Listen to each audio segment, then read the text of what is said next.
If you haven't watched part 1, go watch that now.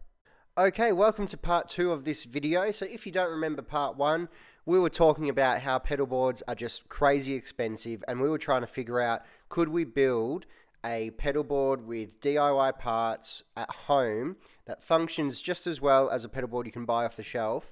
Can we build one for a lot cheaper than all these super expensive pedal boards that are out there at the moment? So now that we've built the pedal board, it's time to figure out what pedals we're going to put on it and truly find out, does this function as well as a proper mass-produced pedal train or rock board or one of those pedal boards? Can we get it to function as good as those for a fraction of the price? So let's talk about the type of pedal board we're going to be putting together. Well, firstly, we're going to be using this amplifier here as our base. This is a PRS SE30 amplifier, very high gain sort of amplifier. So we're going to go for a heavy rock / metal pedal board because I've never really had anything like that. And I'm excited to try a different flavor of pedal board that I can experiment with. So here are the pedals that we're going to put on our pedal board. As you can see, we've got some real staples for metal and heavy rock, and it's all going to go on the pedal board here with the power of magic. There you go. So this is the layout we're going with. You can see we've got a Tube Screamer clone and a Digitech synthwire going into the front of the amp.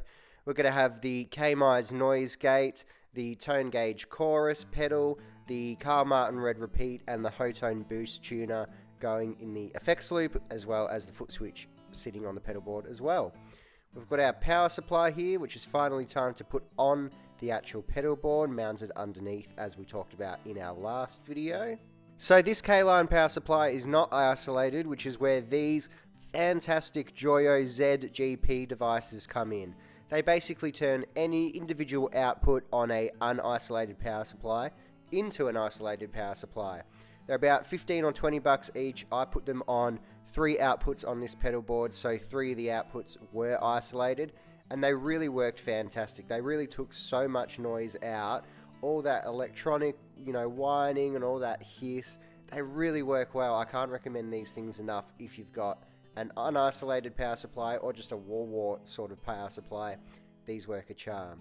So the wiring up process here, what I found out is you need to plug the power cable into the pedal first and then stick it through the hole to get to the power supply, which is not usually how you do it, but it works well. It works just as fine and hides the power cables just as well. As you can see, I got 3 of these things. They're fantastic. I can completely recommend them again. We're about to hook them up now, so they come with their own extra power cable as well. So all you need is to buy these and have a ready power cable. So they work really well. You put the power into the input, and the cable that goes into the pedal goes into the output of these devices. Really fantastic. Check them out, no doubt. So here's what the pedal board looks like now that it's all wired up, including the patch cables as well. Obviously they couldn't be hidden, the holes are just too small. I don't mind that so much. I think it still looks pretty neat, but you can always drill bigger holes to be able to hide the patch cables as well. Anyway, this is how it looks all wired up. There's only one thing left to do, which is handle the crazy mess underneath. So the aim is to make it look like a proper functional pedal train board. So here's the underneath of my traditional pedal board, I would say. I guess it's, the traditional pedal train rail system.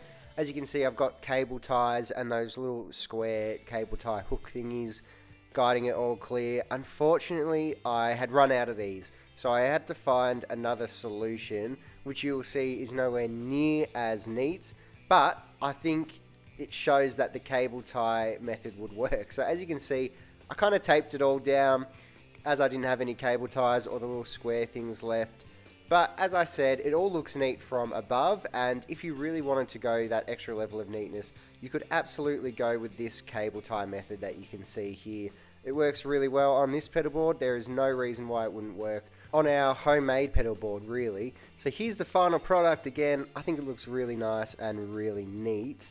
We're going to have a quick comparison on how it looks compared to what we were aiming to compete against. So here we're about to see the back of our pedal board wired up. Again, a disclaimer, I think you can do it neater with the cable ties and all that.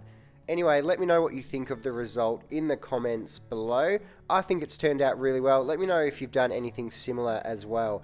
Hope you enjoyed this video series, and I hope to see you guys again in another video. Until then, stay safe out there, and I'll see you next time.